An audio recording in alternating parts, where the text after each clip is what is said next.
Police officers. What's the dumbest call you've ever had to respond to? About 3 years ago, I got dispatched to what might be the most ridiculous domestic dispute in my entire career. The call came in around 2 a.m. and all dispatch told me was neighbors reporting a violent argument, possible assault in progress.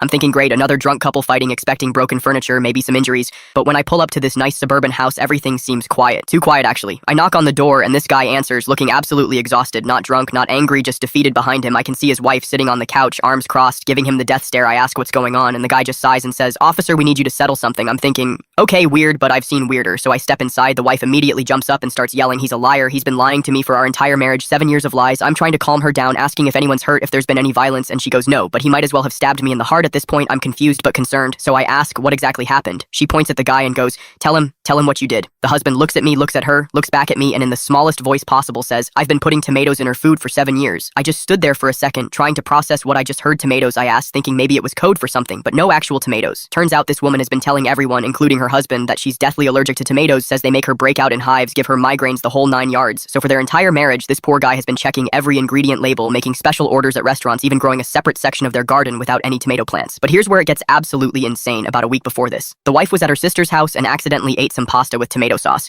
She freaked out, waiting for the allergic reaction that never came. Her sister, confused, tells her she's been eating tomatoes at her house for years because she didn't know about this allergy. The wife realizes she's not actually allergic, never was, she just thought she was because her mom told her that as a kid, so she comes home and accuses her husband of poisoning her with tomatoes to prove she wasn't allergic. He admits that, yeah, he's been sneaking them into her food. Their entire marriage started with just a tiny bit of tomato paste in a soup she loved. It didn't react, so he kept doing it. He's been pureeing them, hiding them in sauces, mixing them into ground meat because tomatoes make everything taste better, and he was tired of eating bland food. The neighbors called because she was screaming so loud about being betrayed and lied to that they thought someone was being murdered. I had to stand there with a straight face while this woman had a complete meltdown because her husband secretly helped her overcome a fake food allergy through 7 years of culinary deception. I tried to mediate, told them maybe this was actually a good thing, she wasn't allergic, he was just trying to help, but she wasn't having it, kept saying it was about trust, about honesty. The husband, meanwhile, is defending himself, saying he did it out of love, that he didn't want her to live her life afraid of a food she wasn't even allergic to. I spent 45 minutes in that house. 45 minutes of my life listening to them argue about tomatoes. At one point, she actually said this is worse than if he cheated because at least then I'd know what I was eating. I had to bite my tongue to keep from laughing. Finally, I told them, look, no crime has been committed. Nobody's hurt. You need to work this out yourselves. Maybe try counseling. As I'm leaving, the husband stops me and dead serious goes, "Officer, do you think I was wrong?" I told him, "Buddy, I don't get paid enough to have an opinion about tomatoes." Found out later from another call to the neighborhood that they're still together, but now she's obsessed with tomatoes, puts them in everything. Apparently she's making up for lost time. The marriage counselor they started seeing told them it was the most unique case of marital conflict she'd ever encountered. So yeah, that's the dumbest call I ever responded to, a domestic dispute over secret tomatoes, 7 years of hidden vegetables causing a midnight meltdown that woke up half the neighborhood. And the worst part, I had to file an actual report about it. My sergeant read it 3 times thinking I was pranking him. To this day, whenever we get a domestic dispute call, someone at the station always asks, is it another tomato situation? It's become legendary the night I got called out because a man loved his wife too much to let her live without pasta sauce.